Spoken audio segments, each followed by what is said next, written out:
start, and today we are going to learn about the particulate matter in air. We'll discuss what are their types, their size distributions, what they are made up of, and from which source they originate. And then we'll talk about some of the chemical reactions that might take place on these particles and classify them, whether they're acidic reactions or basic reaction or neutralization type of reactions. And at the end, we'll try to interpret some air quality indices, जो कि local भी हैं, हमने European भी लिए हैं, US के भी लिए हैं, और फिर उसके बाद UK. तो हम देखेंगे कि how they are basically different and how do they tell us about all this stuff. Okay, so I think कि अगर आपकी तवज्जो ज़्यादा लेक्चर की तरफ हो जाए तो अच्छा है. I know कि there is a quiz, लेकिन you are going to do great. कोई मसला नहीं है. It's easy और 2 क्वेश्चन तो ओपन बुक हैं, ठीक है?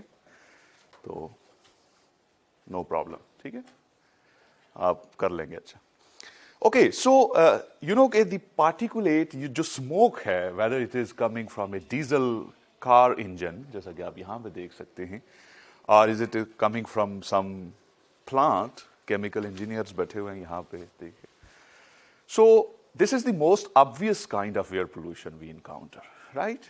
ठीक है, देखते ही हमें पता चल जाता है, oh, that's some kind of pollution is there. So basically air के अंदर there are some particles जिन्हें हम particulate matter कहते हैं. Collectively, we abbreviate them as PM. Actually, they are both solid as well as liquid particles. ठीक है? That's why we call them particulate matter. Solids या इस तरह से नहीं नाम देते. ठीक है? अब इनको अगर देखा जाए तो these are such particles which are temporarily suspended in air. And they are so small कि we can't see them individually. But collectively they make a haze. और वो हेज हमें नजर आती है because it decreases the visibility, right? बहुत सारे traffic incidents इस वजह से हो जाते हैं, ठीक है? तो ये इनका एक फीचर है. हाँ, हम इनको इलेक्ट्रॉन माइक्रोस्कोप, जो कि बड़ी ही पावरफुल टाइप ऑफ एक डिवाइस है, एक टूल है, उससे हम देख सकते हैं, ठीक है? ऑर्डिनरी माइक्रोस्कोप से भी if they are small enough तो हम उनको 300 नैनोमीटर तक हैं तो हम एक अच्छी कंपाउंड माइक्रोस्कोप, जो कि आपने स्कूल में देखी होगी, उससे भी देखा जा सकता है. अच्छा, अब इसके बाद ये है कि जो पार्टिकुलेट मैटर है ना, this is really really dangerous thing.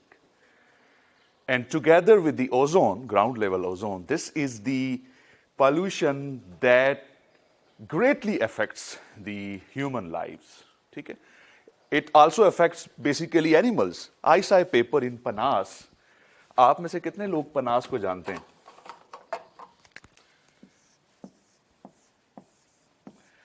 It's a journal, scientific journal, ठीक है?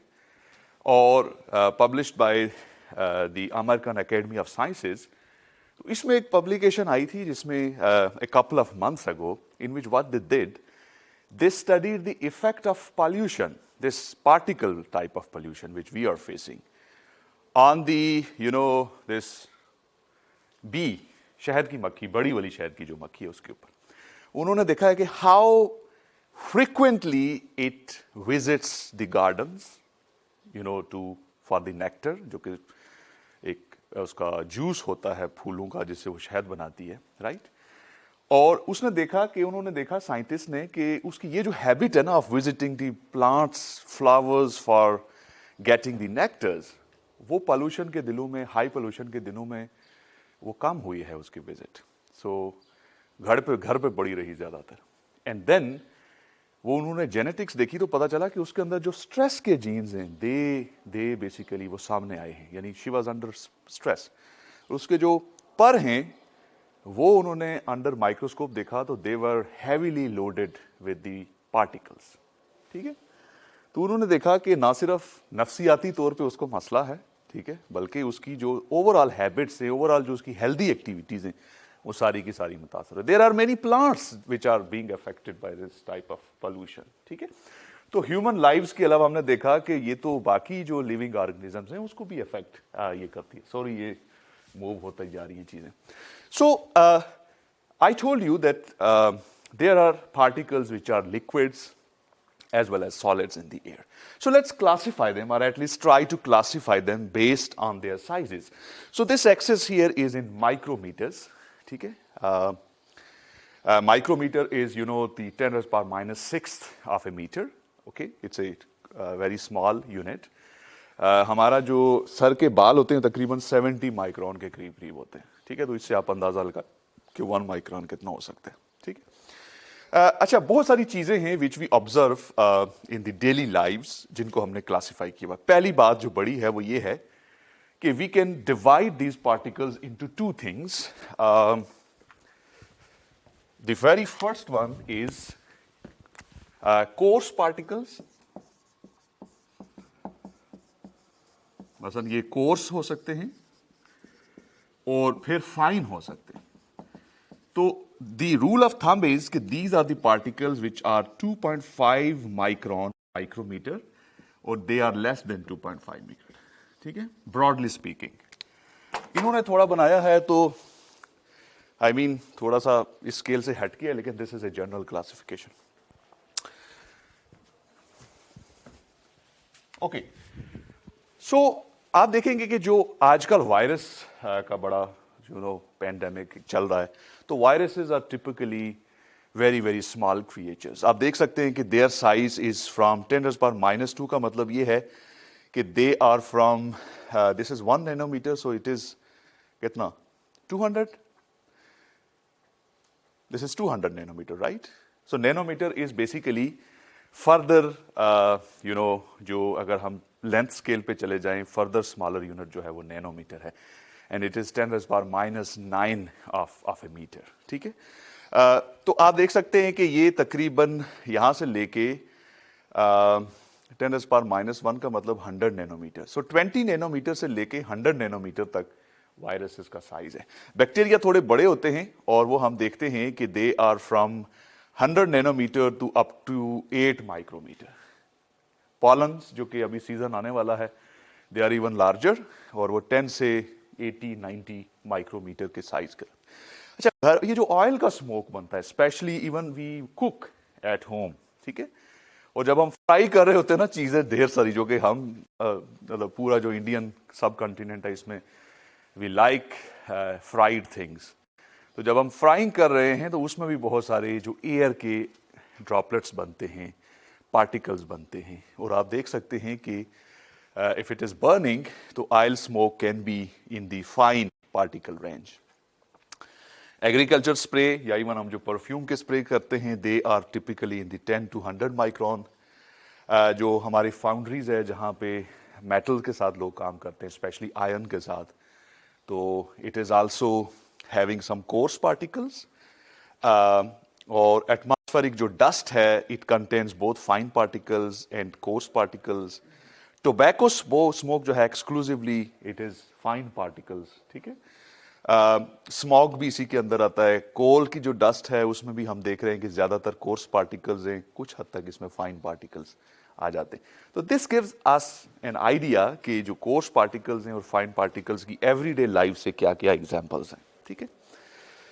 हम इसको जरा समराइज करते हैं कि अच्छा, these particles do not have the same shape or size. They are mostly irregular in shape, right? लेकिन हम क्या करते हैं कि typically they are from 2 nanometer to 100 micrometer or even more. ठीक है? हमने ये किया है कि अपनी कन्वेंशन के लिए it is convenient as well as conventional to consider them as spherical particles, round हैं बिल्कुल. और जब हम इनको राउंड कंसीडर करते हैं तो their most important property would be their diameter, और हम डायामीटर की बुनियाद पे उनको क्लासिफाई कर लेते हैं. ठीक है? मतलब आपने देखा होगा PM 2.5 सुना होगा आपने. सो this is basically A particulate matter having a diameter of 2.5 micron और लेस. तो इसको हम PM 2.5. आपने PM 10 भी सुना होगा अक्सर. अब ये ऐसी टर्म्स हैं कि एवरीडे लाइफ में हम इनको यूज करें. So PM 10 is the particles 10 micron in size are smaller. So उसमें 2.5 भी आ जाते हैं बेसिकली. ठीक है? सो ये हम क्लासिफिकेशन इस तरह से करते हैं बेस्ड ऑन देयर साइज, और हम उनको स्फेरिकल कंसीडर कर रहे हैं.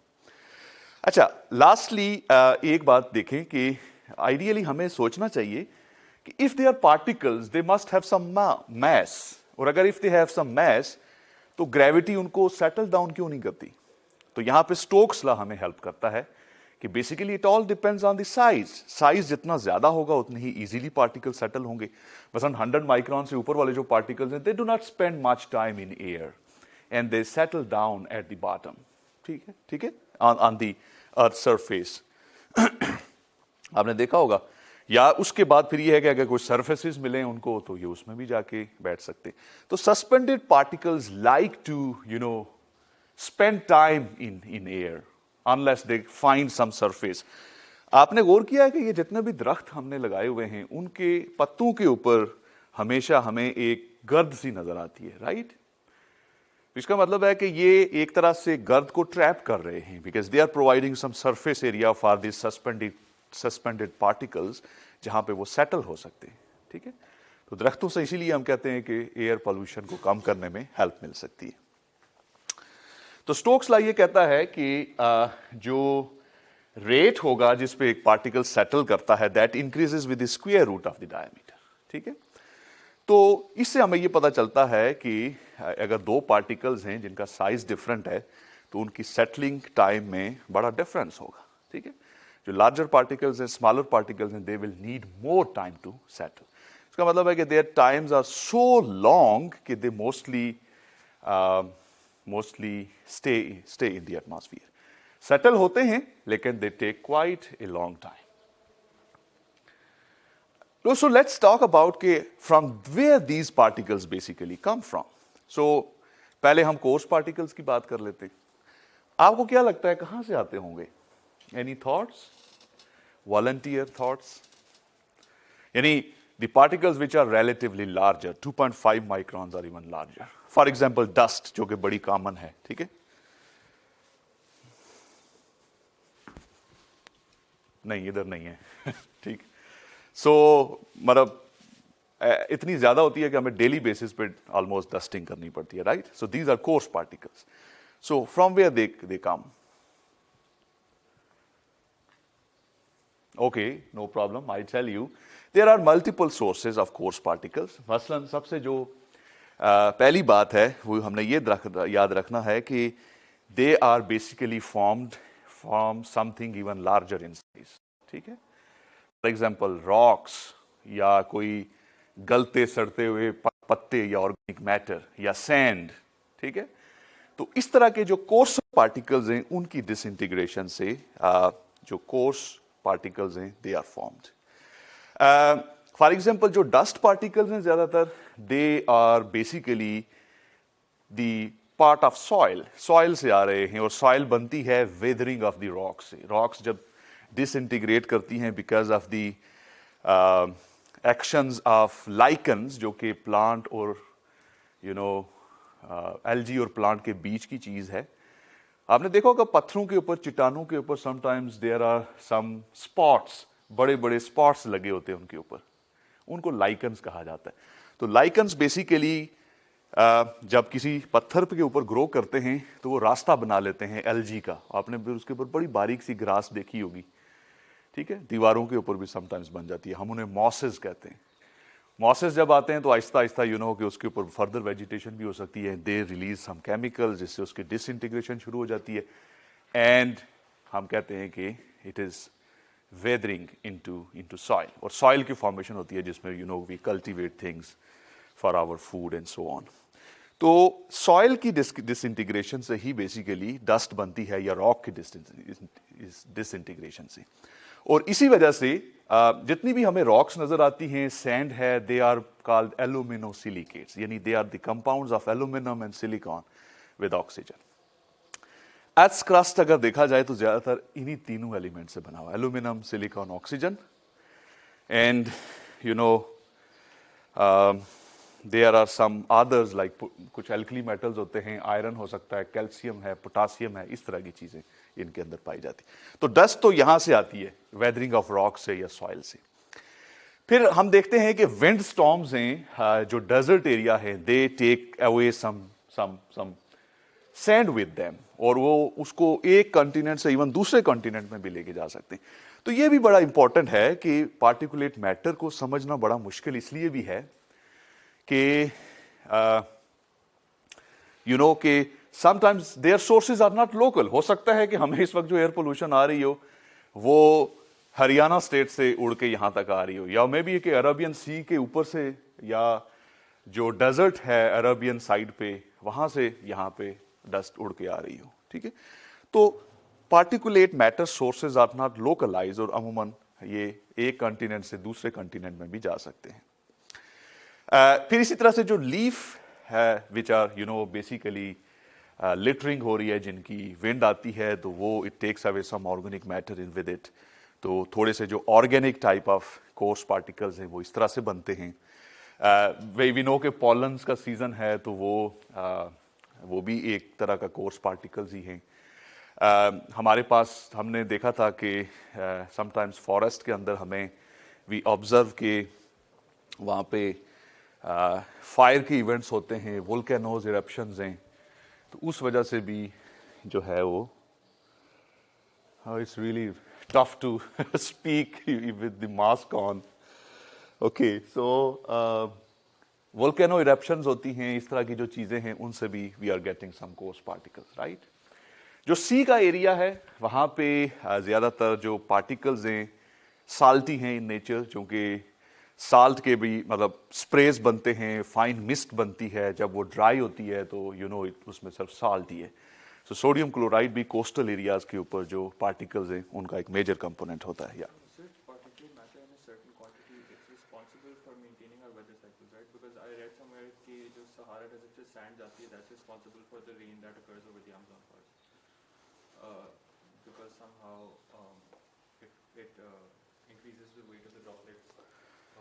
water vapor above the rainfall comparison with that. So I just wanted to ask you किस हद तक necessary है particulate matter? अच्छा, इस पहलू का मुझे आइडिया नहीं है, ये this is something new for me कि if particulate matter is you know I do know कि एक तरह से it make sense, because you know जितना पार्टिकल साइज कम होता है ना, सरफेस एरिया उतना ही ज्यादा होता है। और बेसिकली जो कंडेंसेशन का रिएक्शन है जिससे रेन बनती है, इट्स ए कंडेंसेशन। आपके पास वेपर्स हैं, कूल डाउन होके कंडेंस होके क्या बन रहे हैं, ड्रॉपलेट्स बन रहे हैं एयर की। They need something to stick with, ठीक है, तो they can act as nuclei जिनके ऊपर ये कंडेंसेशन रिएक्शंस होते हैं। तो इन दैट सेंस मतलब ये ट्रू है कि पार्टिकल्स अगर होंगे तो कंडेंसेशन में they can somehow help only in the way के दे कैन इनिशिएट न्यूक्लिएशन। ठीक है, तो इस तरह से है, बाकी इससे ज्यादा I have no idea about it. ठीक है, but we can look into it कि how true this story is. Scientifically it makes sense, right? Okay, so lastly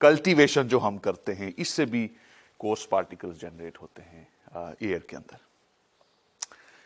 अच्छा, मोस्टली देखा जाए, ये बड़ी इंटरेस्टिंग बात है कि कोर्स पार्टिकल्स की अगर केमिस्ट्री देखा जाए, they are basic in nature. ठीक है, और उसकी वजह ये होती है कि mostly they contain calcium carbonate. ठीक है, और कैल्शियम कार्बोनेट बेसिक नेचर का रहा है। ठीक है, इट्स ए बेस, तो इस वजह से these particles are basic in nature. Fine particles, अच्छा ये हमने क्या किया था, we do some air sampling, we started in 2018। उसमें कुछ हमने की, उस वक्त हमने बड़ा ही जो है ना वो मैन मेड मतलब इन हाउस सेटअप था, ऐसे ही चीज़ें जोड़ के व्हाट वी डिड कि we buy this is called rotameter, जो आपको मेजर कर सकता है कि वॉल्यूम जो चीज़ इसमें से फ्लो कर रही है एयर, उसका कितना वॉल्यूम है। We got this pump, vacuum pump है, और फिर उसके बाद हमने एक सेटअप रखा हुआ था। ये बेसिकली HPLC के सॉल्वेंट फिल्टर करने की असेंबली है। ठीक है, तो उसको यूज करते हुए इसमें फायदा ये होता है कि you can attach a filter paper of really small size. So 0.45 micron का हमने इसमें फिल्टर लगाया। We switch this pump on, हमने यहाँ से पता था कि एयर कितनी फ्लो कर रही है, तो we let it you know suck the air, और वो एयर पास हो रही थी एक फिल्टर पेपर के ऊपर। तो 24 आवर्स के बाद हमने उस फिल्टर पेपर को उठाया और देखा कि हाउ डज इट लुक। 3 घंटे बाद it was looking like this. ठीक है, तो इसको फिर हमने इलेक्ट्रॉन माइक्रोस्कोप के अंदर देखा कि okay, so this is basically the filter paper, और फिल्टर पेपर के ऊपर आप देखें कि बाकी आपको बैकग्राउंड नजर आ रहा है, यानी फिल्टर पेपर की सरफेस है, and you see the spots, these are the particulate matter of varying size. आप देख सकते हैं कि लेंथ है यहां पे, from this spot to this spot the distance is 500 micron, 500 micrometre. So ये ओवरव्यू पिक्चर ये बताती है कि इसमें बहुत बड़े पार्टिकल से लेके इंतहाई छोटे पार्टिकल्स मौजूद हैं। सो फिर हमने इसको देखा। अच्छा, ये पता नहीं आपको नजर आ रहा है या नहीं आ रहा, 1 मिनट के लिए अगर हम लिए लाइट बंद कर दें तो, no not this one, not this one, कौन सा वाला है, या इसको वापस ऑन कर दें, अभी भी नहीं नजर आ रहा। So nevertheless, this is a big piece, big chunk of the dust that was trapped, और स्केल यहां से यहां तक 10 माइक्रोन है, तो it is definitely above 10 nanometre. ठीक है, तो इट्स ए कोर्स पार्टिकल। अब कोर्स पार्टिकल को this a very powerful microscope, और हम उसे देख रहे हैं, हम इसे कहते हैं स्कैनिंग इलेक्ट्रॉन माइक्रोस्कोप, सेम। ठीक है, हमारे पास है। अच्छा, इसमें यह भी होता है कि वी कैन यूज एक्सरेज, और एक्सरेज की मदद से ये भी पता चला सकते हैं कि इसके अंदर है क्या। तो एक्सरेज की एक खास बात यह है कि we can scan it and we can colour map it. तो कलर मैप में आपको नजर आ रहा है कि this whole piece contains silicon quite well, काफी ज्यादा है। इसके अंदर एल्यूमिनियम भी है, हमने इसको एक डिफरेंट कलर से शो किया हुआ है। It does contain potassium, potassium थोड़ी सी कम है, और उसके बाद इसमें आयरन भी है। ठीक है, लेकिन आयरन की डिस्ट्रीब्यूशन थोड़ी सी तो अच्छा, इसका मतलब ये हुआ कि this is a typical dust particle, right, जो कि हमने कहा था कि it has the same composition as that of the earth's crust. ठीक है, तो ये इसी तरह का एक और पीस है। आई थिंक एक कंट्रास्ट की वजह से आपको नजर यहां पे नहीं आ रहा, लेकिन स्लाइड्स पे आप अपनी देख सकते हैं।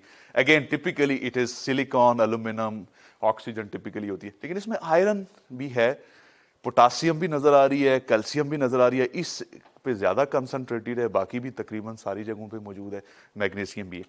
तो यूं पता चला कि भाई ये टिपिकली, लेकिन इसके अलावा कुछ चीजें ऐसी भी हमने कलेक्ट की। मसलन यहां पे एक छोटा सा पीस है, that is definitely silicon, oxygen है, एल्यूमिनियम है, तो डस्ट का पार्टिकल है 2.5 माइक्रोन का। लेकिन ये जो बड़ा पीस हमें नजर आ रहा था यहां पे, that contains only iron and oxygen. कुछ सिलिकॉन हो सकता है, लेकिन हो सकता है वो बैकग्राउंड से आ रहा हो। इसका मतलब है कि this is A iron oxide particle, जंग हो सकता है, ठीक है, रस्ट। और इसकी स्ट्रक्चर देखें, this is a naturally occurring thing, और you looks like nano flowers. इसको अगर आप पास से देखें तो इतनी जबरदस्त इसकी वो जो यानी नैनो इंजीनियरिंग का एक शाकार है जो कि नेचर ने की हुई है, जिसे आप यहां पे देख सकते हैं। अच्छा, यहां पे अगर आप देखें तो we also collected some mass here 10 micron का, जिसकी कंपोजिशन कम से कम, ये जो डिटेक्टर है जिसे हम EDX कहते हैं, ठीक है, इस डिटेक्टर से हमें नहीं पता चल सका कि इसमें क्या चीजें, क्योंकि ये मोस्टली मेटल्स को डिटेक्ट करता है।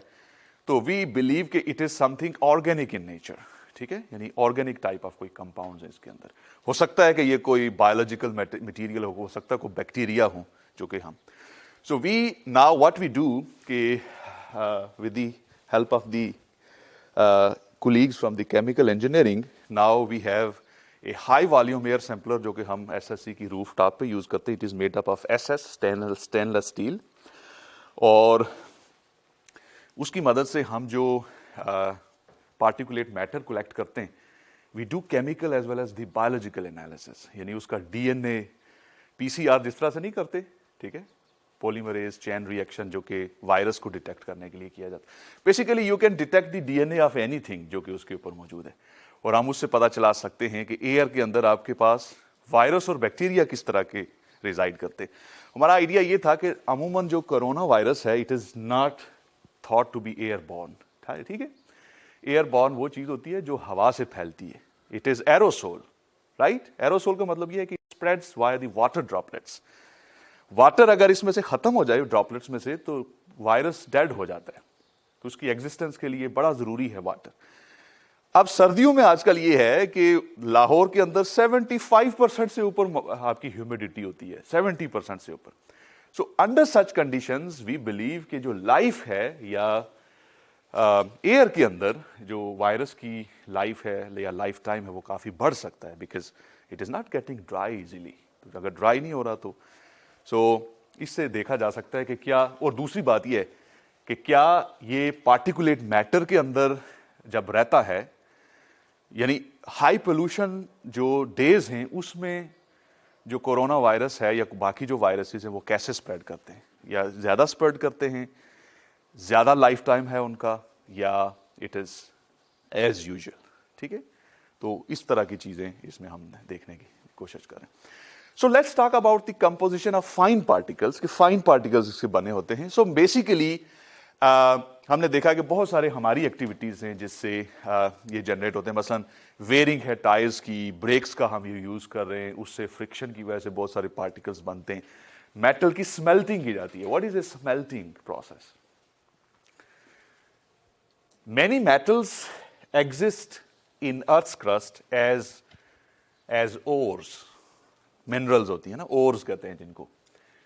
और हम क्या करते हैं कि उन ores को, जो कि metals के compounds होते हैं, उनमें से metal extract करते हैं। इस process को smelting कहा जाता है।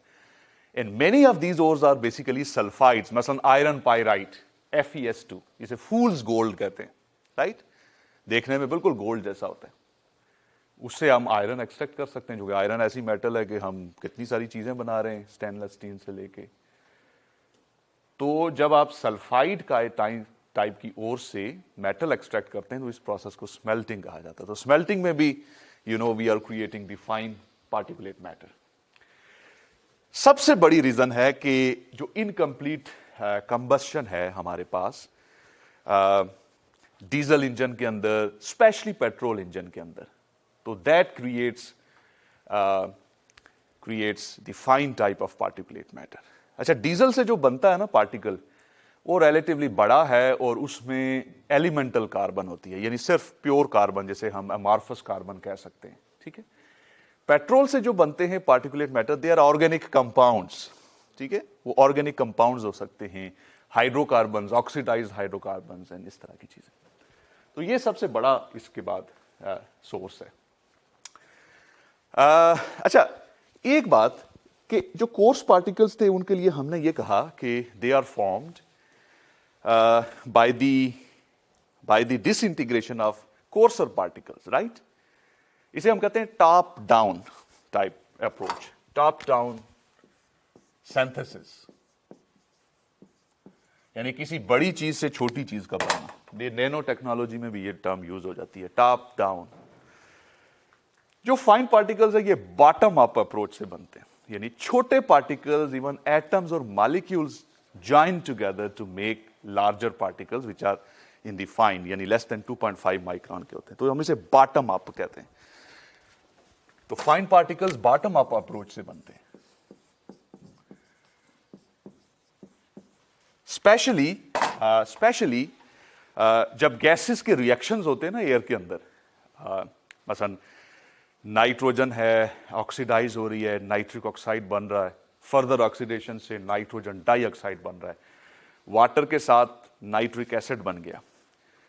अब एयर में अमोनिया होती है, एसिड बेस के साथ रिएक्शन करके साल्ट बनाते हैं, अमोनियम नाइट्रेट बन गया। अब अमोनियम नाइट्रेट अमूमन तो पानी में होता है क्योंकि मॉइस्चर है एयर के अंदर, लेकिन जब वो ड्राई होता है तो it will be an ammonium nitrate particle. तो गैसेस के बहुत सारे जो रिएक्शंस हैं, they can create fine particles in air. और ये जो VOCs और नाइट्रोजन डाइऑक्साइड के रिएक्शंस है ना, इससे बहुत सारा फाइन पार्टिकल जो है ना वो क्रिएट होता है। कुछ एरोमेटिक हाइड्रोकार्बन्स हैं, मसलन बेंजीन रखने वाली, टोलोवीन है, ये भी जब एयर में जाते हैं तो they make a mist, aerosol बनाते हैं। अच्छा, एरोसोल हम एक बड़ी टर्म यूज करते हैं। रिमेंबर कि कोरोना के दिनों में भी हम इसे बड़े वाइडली यूज करते हैं इस टर्म को। So aerosol is the dispersion of solid और लिक्विड पार्टिकल्स इन एयर।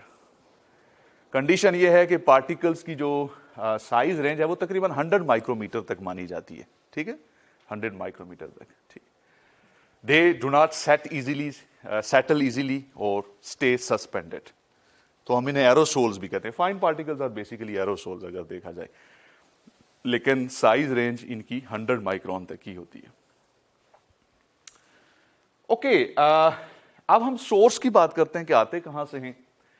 तो सी के अंदर बहुत सारे, आपको पता है कि vegetation, specially LG, lower plants जिन्हें हम कहते हैं एलजी, ठीक है। तो एलजी के अंदर जब मेटाबॉलिज्म होता है तो बहुत सारे सल्फर के कंपाउंड्स बनते हैं और वो एयर में रिलीज हो रहे हैं। उनमें से एक कंपाउंड है डाईमेथल सल्फाइड। ये डाईमेथल सल्फाइड ओशन से रिलीज हो रहा है एयर के अंदर।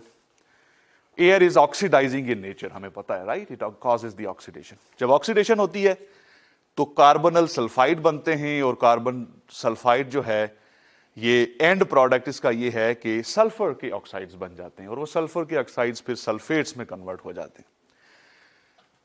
अच्छा, इसी तरह से फिर दूसरी बात हमारे पास क्या है कि सल्फर डाइऑक्साइड का जो बहुत सारा सोर्स है वो वोल्केनो से आ रहा है। We have power plant, specially जो कोल पे चलते हैं। कोल के अंदर इंट्रिंसिकली बड़ा हाई सल्फर होता है। बायोमास जितना भी है ना, हाउ इट इज वुड या बाकी सारी चीजें, तो उनमें सल्फर के बहुत सारे कंपाउंड्स होते हैं। In our research group, we try to make some carbon materials, carbon nano materials from wood, यानी बायोमास, इस तरह की चीजों से। जब भी हमने बनाया उसमें 12-15% तो सल्फर आ जाता है कहीं से। कहाँ से आता है वो? इंट्रिंसिकली प्रोटीन्स के अंदर डाइसल्फाइड लिंकेजेस होती हैं। सल्फर इंट्रिंसिकली आपके ऑर्गेनिक कंपाउंड्स में पाया जाता है, तो इट रिटेन्स, ठीक है। अच्छा, सो हमने ये कहा कि एनीवे ये जितनी भी सल्फर के कंपाउंड्स हैं, इनका क्या है एंड प्रोडक्ट? इनका एंड प्रोडक्ट है सल्फर डाइऑक्साइड। और सल्फर डाइऑक्साइड वाटर के साथ रिएक्ट करती है after oxidation. Sulphuric acid is the end product. और सल्फ्यूरिक एसिड की भी ये खास बात है कि ये एरोसोल बनता है इसका, यानी इसके बहुत ही फाइन ड्रॉपलेट्स रहते हैं एयर के अंदर डिस्पर्स। सल्फ्यूरिक एसिड भी एक एरोसोल है, यानी पार्टिकुलेट मैटर का एक हिस्सा है। अच्छा, फिर हमने देखा है कि जो सीवीड है, सीवीड भी एक एलजी है, इसे माइक्रो एलजी कहा जाता है। चाइना, जापान के अंदर इसे एज ए फूड भी यूज करते हैं। इसके अंदर कुछ कंपाउंड्स हैं कि जो मैथल आयोडाइड टाइप कंपाउंड्स, ठीक है, ये रिलीज होते हैं। इनके टूटने से आयोडीन बनती है और आयोडीन जाके ओजोन को ऐसे ही किल करती है जैसे क्लोरीन करती है, ठीक है। तो कुछ आयोडीन के कंपाउंड्स भी एयर के अंदर जो है जाके कुछ रोल प्ले करते हैं।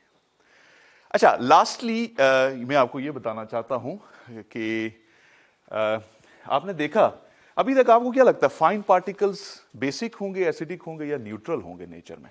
अभी तक हमने जो डिस्कशन की है कोई पता नहीं है, राइट? या एसिडिक होंगे? एसिडिक होंगे। क्यों? हमने कहा कि मोस्टली नाइट्रोजन के ऑक्साइड्स बनते हैं, नाइट्रिक एसिड में कन्वर्ट हो जाते हैं। सल्फर के ऑक्साइड्स बनते हैं, सल्फ्यूरिक एसिड। तो पार्टिकल्स के अंदर सल्फेट्स और नाइट्रेट्स होते हैं, ठीक है। नाइट्रिक एसिड और सल्फ्यूरिक एसिड होता है। तो इस वजह से they are acidic in nature unless they react with ammonia.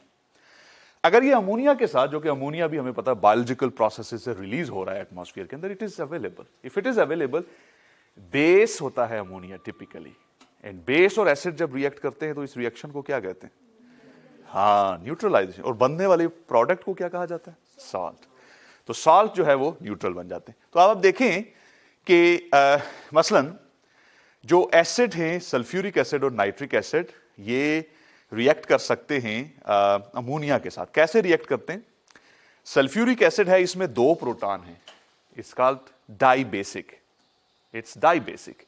So first ammonia traps 1 proton, NH4 बन जाएगा, और बाकी ये जो चीज है this is HSO4। So ammonium sulphate या अमोनियम हाइड्रोजन सल्फेट इसे कहा जाता है, फर्स्ट स्टार्ट। लेकिन it can further react with ammonia. Still, it has 1 more proton that can react with ammonia. So, in second step, it again reacts. और अब इसके पास ammonium ion 2 हो गए हैं और सल्फेट रह गया बाकी, अमोनियम सल्फेट। अब इसके बाद फर्दर न्यूट्रलाइजेशन रिएक्शन नहीं हो सकता क्योंकि प्रोटॉन खत्म हो गए इसके पास। तो this is how ammonium sulphate में जाके अमोनियम सल्फेट न्यूट्रल हो गया, यानी it is no more acidic in nature. ये रिएक्शंस ऐसे हैं which are fundamental, very basic type of acid based reactions, तो इसलिए I am not going into the details. अच्छा, अब अमोनिया कहाँ से आ सकता है? और नेचुरल सोर्सेज के साथ। जो एनिमल यूरिन है, यू नो कि एनिमल्स अपना नाइट्रोजन वेस्ट सीक्रेट करते हैं in the form of urea. जो एम्फिबियंस या रेप्टाइल्स होते हैं वो यूरिक एसिड की फॉर्म में, इवन बर्ड्स भी, वो सॉलिड नाइट्रोजन वेस्ट एक्सक्रीट करते हैं। ठीक है, हमारे एनिमल्स के अंदर जो है it is liquid in form और उसमें यूरिया होता है, और यूरिया को हम लिखते हैं कैसे? यूरिया एक खाद के तौर पे, फर्टिलाइजर के तौर पे भी यूज होता है। So this is how we write it. यानी इसकी स्ट्रक्चर अगर देखी जाए तो दिस इज यूरिया। यूरिया बड़े आराम से हाइड्रोलाइज हो जाता है, यानी वाटर के साथ रिएक्ट करता है, स्प्लिट हो जाता है और इससे अमोनिया बनता है। ठीक है, साथ CO2 यानी कार्बन डाइऑक्साइड गैस। तो एक सोर्स तो ये भी आ गया अमोनिया का। अच्छा, ये जो अमोनियम है, अमोनियम इटसेल्फ, आपको याद होगा कि अमोनियम भी डिकम्पोज होने पे प्रोटॉन या हाइड्रोजन आयन देते हैं, और ऐसी चीजें जो हाइड्रोजन आयन देती हैं हम उनको क्या कहते हैं? Protons, acids. तो इसका मतलब है कि although now we have ammonium sulfate or ammonium nitrate because of the reaction of nitric acid and sulfuric acid with ammonia, ammonium part is still acidic, it's a weak acid. तो इसी वजह से हम कहते हैं कि जो फाइन पार्टिकल्स हैं they have acidic properties in nature. तो अच्छा, अगर कहीं अमोनिया अवेलेबल नहीं है तो आप देख सकते हैं कि if we are inhaling these fine particles, lungs की जो लाइनिंग होती है दे आर वेरी डेलिकेट, और यू कैन इमेजिन कि अगर आपके पास एसिडिक प्रॉपर्टीज रखने वाली चीजें, ये जो PM 2.5 है ना, it can stay for a very long time in the lungs. अच्छा, एक बात मुझे बताएं, हम कितने सांस लेते होंगे 1 मिनट के अंदर on average, an adult, healthy adult? मरीजों को और आशिकों को छोड़ के, because they sigh a lot. सो उनका ब्रीदिंग रेट जो है ना वो थोड़ा सा अलग हो सकता है। ठीक है, तो जो नॉर्मल ब्रेथ है ना, 12 से 16 ब्रेथ लेते हैं हम 1 मिनट के अंदर, और 1 मिनट के अंदर हम कितनी एयर लेते होंगे? आधा लीटर, 500 लीटर, 500 मिलीलीटर्स। तो इसका मतलब है कि 1 मिनट में हमने कितनी एयर अंदर ली है? 16 टाइम्स 0.5 इज 8 लीटर। 1 मिनट में 8 लीटर हवा खा जाते हैं हम। 24 घंटे में 11,000 लीटर, यानी 11 माइक्रोमीटर, 11 क्यूबिक मीटर। 1000 लीटर का 1 क्यूबिक मीटर होता है, 11 क्यूबिक मीटर। और आई थिंक के 2020 में अगर पूरे साल का PM 2.5 एवरेज देखा जाए लाहौर के अंदर, तो दैट वाज 105 माइक्रोमीटर पर क्यूबिक मीटर।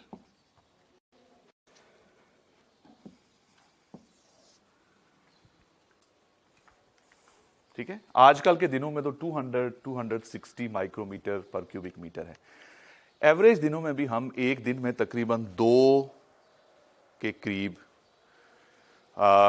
2 मिलीग्राम के करीब हम पार्टिकुलेट मैटर अपने लंग्स में लेके जा रहे हैं। साल का कितना बनता है? आई थिंक समथिंग अराउंड 64 है, 730। नहीं, इसको हम ऐसा करते हैं कि this is per day, per day इतना कंटेंट है। पर डे हम 11 माइक्रोमीटर ले रहे हैं एयर। ठीक है, तो टोटल अगर हिसाब किया जाए तो आई थिंक कि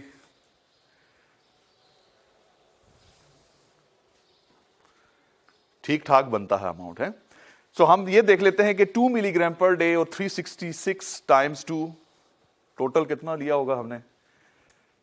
और 660 या 640 मिलीग्राम्स के करीब करीब हमने पार्टिकुलेट मैटर अपने लंग्स में लेके गए हैं इन 2020। अब हमारे जो लंग्स के अंदर सीलिया हैं, वो जो इस तरह की मूवमेंट करते रहते हैं और वो दे kick the things out, they can not kick the solids out. ठीक है, तो दिस इज हाउ कि इनका जो कॉन्सिक्वेंस है ना वो ये होता है। अच्छा, ये सारे के सारे हमने समरी ये देखी है कि फाइन पार्टिकल्स में sulphate, bisulphate, nitrate, ammonium, hydrogen ions basically होते हैं। अच्छा, जो वेस्ट कोस्ट है ना नॉर्थ अमेरिका का, उसमें सल्फेट्स कम हैं, नाइट्रेट्स ज़्यादा है। वजह यह है कि उनके कोल में सल्फर कम है, ठीक है, तो इस वजह से बचे हुए। बरतानिया में आप देखें कि विंटर में जो स्मॉग होता है या फाइन पार्टिकल्स हैं वो कार एग्जॉस्ट से आ रहे हैं, और समर में सल्फर और नाइट्रोजन की ऑक्सीडेशन से, एंड सो ऑन। लास्ट बात जो हम करना चाह रहे हैं वो ये है कि पीएम की कंसंट्रेशन की बेस पे we have some air quality indexes. थोड़ा सा रह गया टाइम, कितने पे हमने शुरू करना है? अच्छा, 9:55 पे हम एग्जैक्टली शुरू कर देंगे जी। Sir, I wanted to ask you, जो हमने अभी पढ़े coarse particles जो calcium carbonate के बने होते हैं, तो don't they react with the acidic वो, क्योंकि वो भी basic हैं, neutralization में वो part एक ही करते अच्छा देखिए, रिएक्शन होने के लिए पता है क्या जरूरी है कि particles come in contact with each other, collision होने चाहिए, ठीक है। तो कोलाइजन अगर होगा, उनका कांटेक्ट टाइम होगा, तो फिर ही जाके होते हैं। और अमूमन में सॉलिड स्टेट में reactions are very very slow, ठीक है। वी नीड, अगर आपने उनको किसी फेज में डिस्पर्स किया हुआ है ना, लिक्विड के अंदर या सॉल्वेंट के अंदर, तो that speeds up the chemical reaction. जो कि ब्राउनियन मोशन हो रही होती है, दे हैव मोर कोलाइजन्स, लेकिन सॉलिड स्टेट में it's very unlikely. Okay, air quality index का कितने लोगों ने नाम सुना हुआ है? सब जानते। पता है क्या है, ये बड़ी जबरदस्त चीज है। हम जो चीजें इतने टूल से मेजर करते हैं ना, पब्लिक तक कैसे पहुंचाएं और उनको हेल्थ कंसर्न कैसे शो करें। Air quality index is the best thing to do that. हम एयर क्वालिटी इंडेक्स 5 चीजों से बना सकते हैं। 5 criteria pollutants, nitrogen oxide, dioxide, sulphur dioxide, carbon monoxide, PM 2.5-10 दोनों आ जाते हैं, और ओजोन।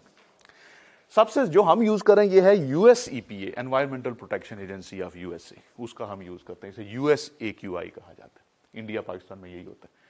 यू नो कि इट्स अ यार्ड स्टिक, 0 से 500 तक इसकी कलर होते हैं। हर कलर आपको एक सिग्नल देता है, ठीक है, कि वेदर इट इज हेल्दी और नॉट।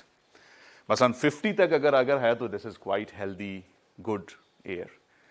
100 तक है तो इसका मतलब है कि बेसिकली मॉडरेट या स्लाइट सी पॉल्यूशन है। 100 से ऊपर चल जाए तो फिर स्वीयर हो जाती है। अच्छा, आप इसको देख लीजिएगा, ये जो कि I think these are this thing. मैंने एयर नाउ, जो कि ईपीए की, यूएस ईपीए की साइट है, इनकी एप्लीकेशन भी अवेलेबल है, मैं इसी को देखता हूँ ज़्यादातर। सो यूएस कॉन्सुलेट है लाहौर के अंदर, दे मेजर पार्टिकुलेट मैटर 2.5, हर आवर की वैल्यू ट्विटर पे भी देते हैं। इनकी एप्लीकेशन भी है एयर नाउ के नाम से ही, ठीक है, तो आप वहाँ से देख सकते हैं। पेशावर, कराची, लाहौर, 4-5 शहर सब के लिए मौजूद है। ये हमारा है जो कि आजकल यूएसईपीडी ने अपना AQI बना लिया, ठीक है, और उसकी बुनियाद पे हमारी एयर पोल्यूशन नहीं है या बहुत कम है। डिटेल्स देखें।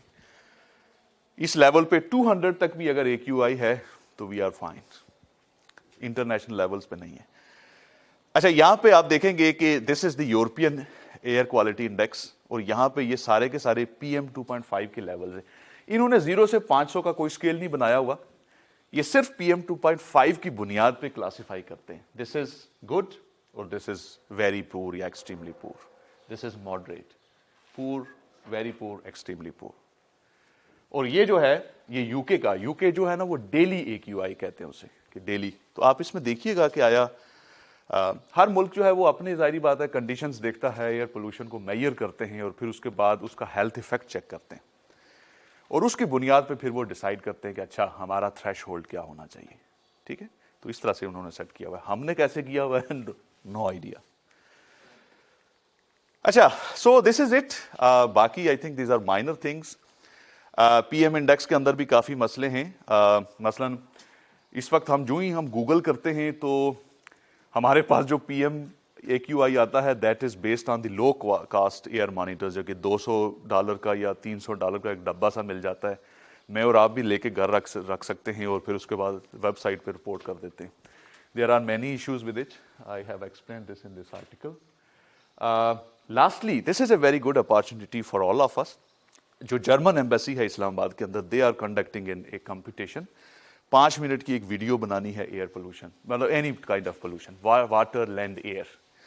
अगर आपको लगता है कि आप you can write content, you are a video editor, या आप कैमरे के साथ अच्छे हैं, या एनी थिंग आप इसमें कंट्रीब्यूट करना चाहते हैं, तो राइट मी एन ईमेल. हम इसके लिए I think we should submit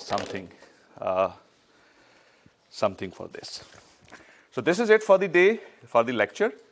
अब हम ऐसा करते हैं कि क्विज ले लेते हैं. अब डिस्ट्रीब्यूशन इस तरह से करते हैं कि कम से कम आपके साथ कांटेक्ट हो, राइट? हाजरा आप हैं, अगर आप मुझे थोड़ी हेल्प कर दें. आप एक पेज ले लें साथ.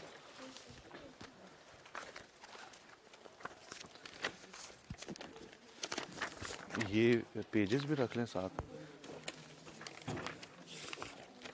एक पेज दे दीजिए इनको. So this is for you. Sir? Yeah. The quiz open or? Only question 2 and 4. For the rest, no. ठीक है? लिखा. गाइडलाइंस देख लें काइंडली, ताकि आपको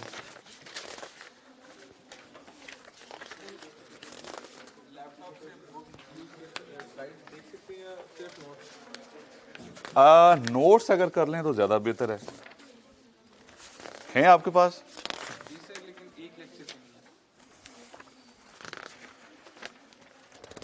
यू नो कि हमने तो ऑनर प्लेज लिया हुआ है, तो आई एम फाइन. आप लैपटॉप भी खोल सकते हैं, लेकिन ये है कि आपको परमिशन सिर्फ किसकी है? क्वेश्चन 2 and 4 के लिए, बाकियों के लिए नहीं है.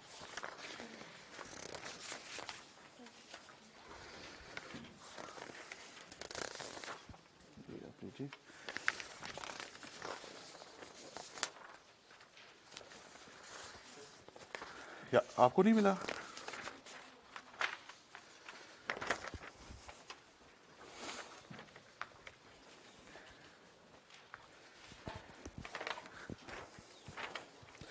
Okay, it's 8:55 with me, ठीक है? And I have given you 20 minutes to complete this. You can attempt any 5 questions. कोई question? आपको? Oh, sorry.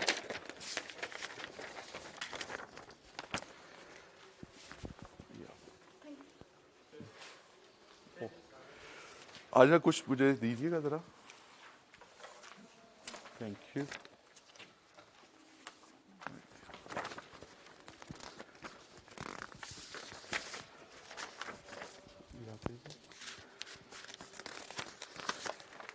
इस साइड पे और भी चाहिए होंगे.